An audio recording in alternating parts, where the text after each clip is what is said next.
నమస్తే అన్న అందరికీ నమస్కారం. కువైట్ లో ఉన్న భారతీయులకు ఇండియన్ ఎంబసీ ఈ రోజు మనం చూసుకుంటే చాలా మంది మాలియాకు వెళుతూ ఉంటారు. మీకు ఇండియన్ ఎంబసీకి సంబంధించి ఏవైనా పనులు ఉంటే కానీ ఇండియన్ ఎంబసీ వఫ్రా ప్రాంతంలో కౌన్సిలర్ క్యాంపునైతే నిర్వహిస్తూ ఉంది. అక్కడికి వెళ్లి మీరైతే మీ యొక్క సమస్యలపైన ఫిర్యాదు చేసి అలాగే మీ యొక్క సమస్యకు ఒక పరిష్కారాన్ని అయితే తీసుకుని రావచ్చు.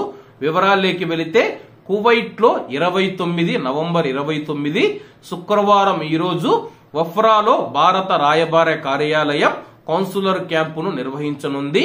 All Wafra family cooperative society సమీపంలోని Faisal farm Wafra block number 9 line number 10 road number 500 వద్ద ఉదయం 9:30 గంటల నుంచి మధ్యాహ్నం 3:30 గంటల వరకు కౌన్సిలర్ క్యాంపు జరుగుతూ ఉంది.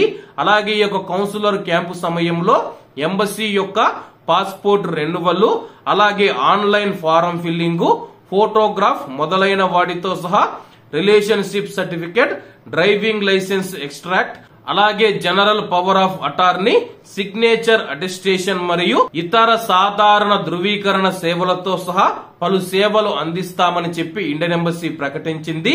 అలాగే ఈ కౌన్సిలర్ క్యాంపులో మనం చూసుకుంటే సూన్ వీసా మరియు కాదిం వీసా కలిగిన వారు కూడా పాల్గొనాలని చెప్పేసి వాళ్ళు కూడా నమోదు చేసుకోవాలని చెప్పేసి అధికారులు తెలియజేశారు. అలాగే కౌన్సిలర్ సేవల సమయంలో నగదు చెల్లింపులు మాత్రమే తీసుకుంటామని చెప్పి ఆన్లైన్ ద్వారా డబ్బులు స్వీకరించమని చెప్పేసి అధికారులు తెలియజేశారు. అలాగే ఈ యొక్క కౌన్సిలర్ క్యాంపులో మనం చూసుకుంటే కువైట్ లోని భారతీయ డాక్టర్స్ ఫోరం ప్రజలకు ఉచిత వైద్య సలహాలను కూడా నిర్వహిస్తూ ఉంది. వఫ్రా ప్రాంతంలోని కౌన్సిలర్ క్యాంపు ఆ ప్రాంతంలో నివసిస్తూ ఉన్న పెద్ద సంఖ్యలో భారతీయులు ఎంబసీ భవనానికి వెళ్లకుండా శుక్రవారం ఏదైనా కౌన్సిలర్ సేవలు పొందేందుకు ఈ యొక్క కౌన్సిలర్ క్యాంపు ప్రయోజనకరంగా ఉంటుందని చెప్పేసి అధికారులు తెలియజేశారు.